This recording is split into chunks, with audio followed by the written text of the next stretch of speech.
Baik, ayat 59. Ya? Oh, sudah itu kan?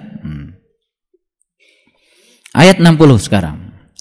Dan apabila dikatakan kepada mereka, sujudlah kamu sekalian kepada yang Maha Penyayang.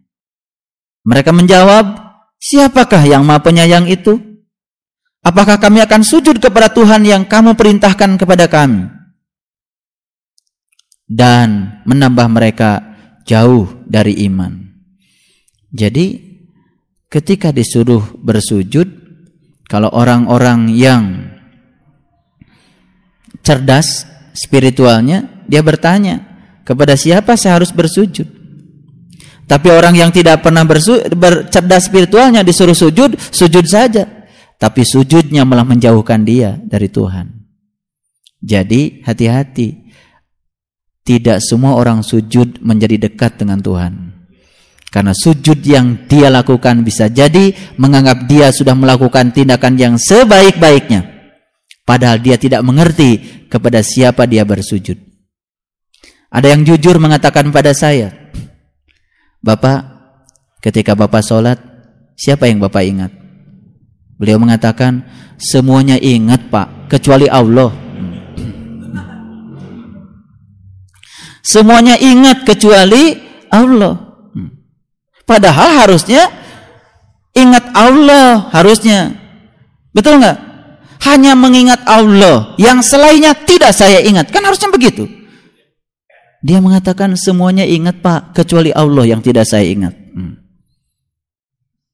Jadi ayat ini mengajarkan kepada kita, jangan buru-buru mengatakan kalau kita sudah sujud, sudah dekat dengan Allah. Kita sedang mensujudkan diri kita pada siapa? Pada pikiran kita, perasaan kita, atau keinginan-keinginan kita.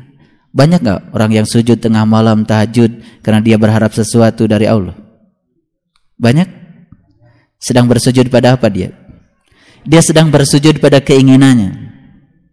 Dia tidak sedang bersujud kepada Allah.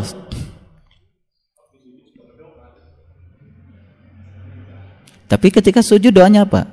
Subhana Rabbiyal A'la wa bihamdi, Maha suci Engkau ya Allah yang maha tinggi, segala puji hanya untukmu. Sujud yang benar kayak gitu.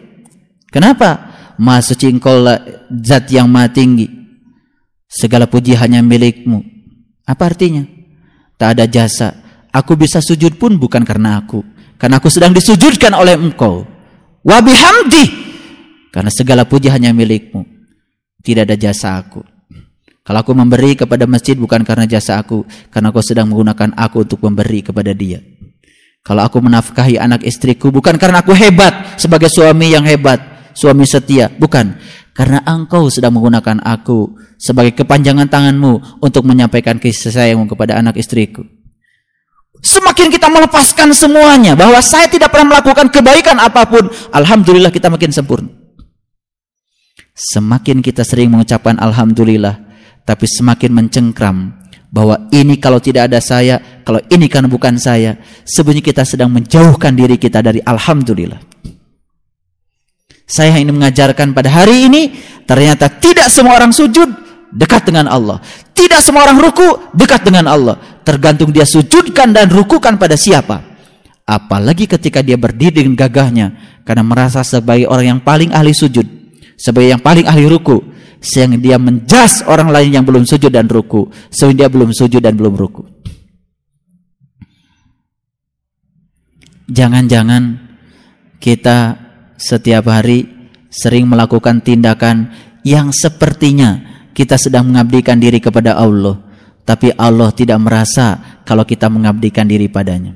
Kata Allah, kamu sedang mengabdikan diri pada rasa takutmu. Kamu berusaha dari pagi sampai malam, bahkan lemburan, bukan karena aku, tapi karena kamu takut kekurangan saja dari apa yang kau miliki. Kamu berusaha berbisnis bukan karena aku, tapi karena kamu takut tabunganmu berkurang, sehingga kamu jadi khawatir dengan masa depanmu. Ayo, kalau kita jujur sejujur-jujurnya, sebetulnya kita harus memurnikan lagi tauhid kita, karena terlalu banyak barangkali kita berselingkuh pada selain Allah. Kalau orang sudah sujud, Dibilang dia tidak melakukan kebaikan pasti marah. Tapi ukurannya apakah sujudnya mendekatkan diri dia kepada Allah atau tidak, dia yang sangat tahu. Jadi pada akhirnya kuantitas bukan segalanya, kualitas juga bukan segalanya. Pada akhirnya kuantitas sebanding dengan kualitas.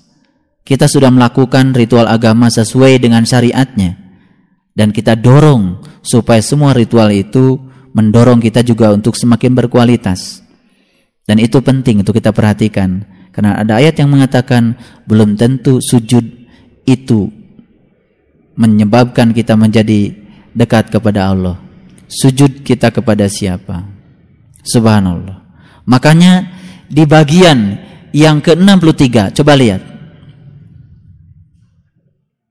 di ayat yang ke-63, dan hamba-hamba Tuhan yang maha penyayang itu ialah orang-orang yang berjalan di atas bumi dengan rendah hati.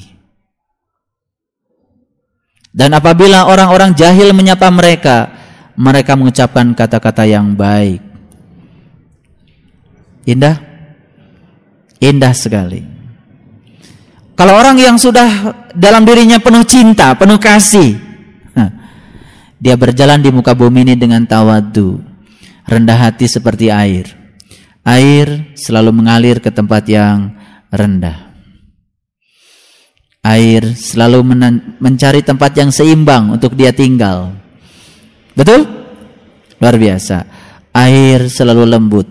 Selembut-lembutnya air, ketika disabet pakai pedang pun tidak pernah bisa terluka. Betul? Selembut-lembutnya air tidak pernah terbakar oleh api.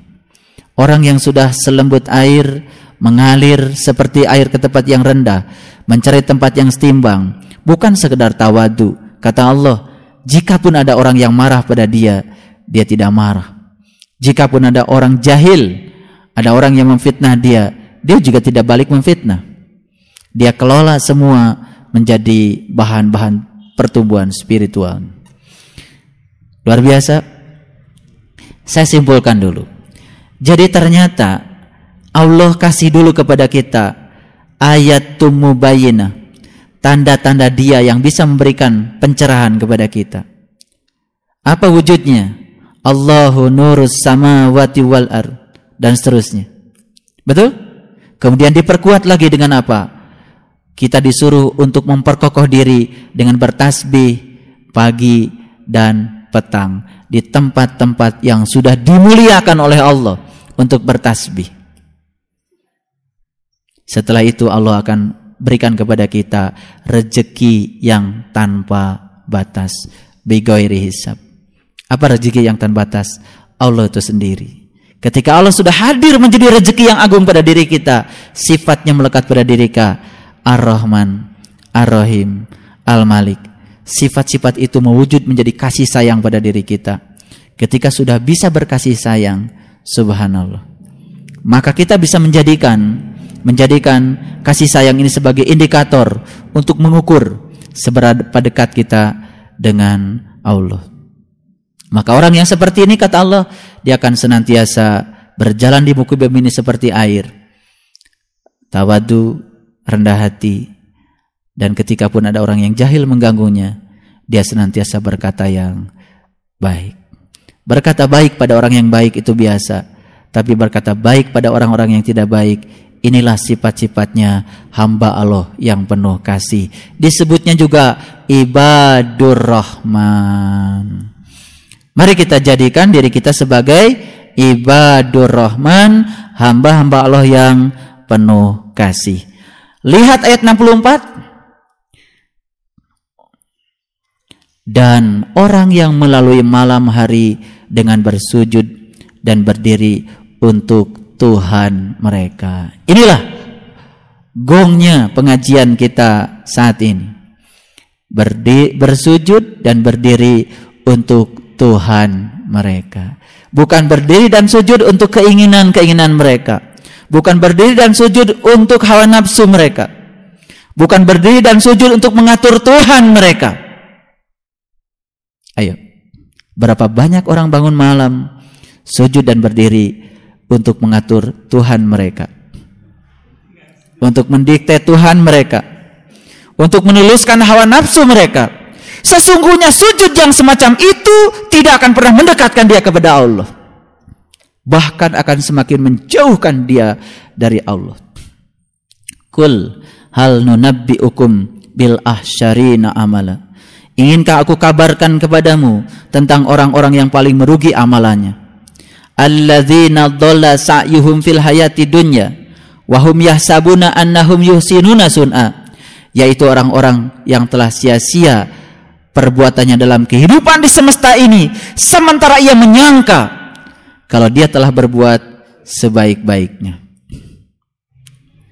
Dia sudah sujud menyangka berbuat baik, dia sudah umrah, sudah haji, dia sudah bawa lembaran kumpulan doa-doa, bahkan pesanan doa. Begitu sampai di sana, yang pertama ditanya sama saya, Pak, ari multajam teh paling mana Pak? Rek naon? Iya Pak, doa seueur pisan anu kedah diaoskeun. Nyampe di rumah Tuhan pun dia bukan menjadi tamunya Tuhan, bukan minta terserah Tuhan. Sampai di rumah Tuhan pun di sana yang dia lakukan apa? Mangpeng dekat dengan Tuhan. Kita atur saja Tuhan supaya mengikuti segala keinginan-keinginan saya. Pulang dari sana pengen dipanggilnya Pak Haji, Bu Haji, nauzubillah. Kalau orang melakukan tindakan maksiat, pasti dia akan merasa jauh dari Allah dengan sendirinya. Tapi kalau orang melakukan tindakan yang disebut ibadah, padahal ibadahnya menjauhkan diri dari Allah, itulah yang menyebabkan dia semakin tidak tahu bahwa dia tidak tahu, dan dikiranya dia tahu. Sadaqallahul adzim. Barakallahu li wa lakum. Terima kasih atas segala perhatiannya. Mohon maaf atas segala kesalahan. Assalamualaikum warahmatullahi wabarakatuh.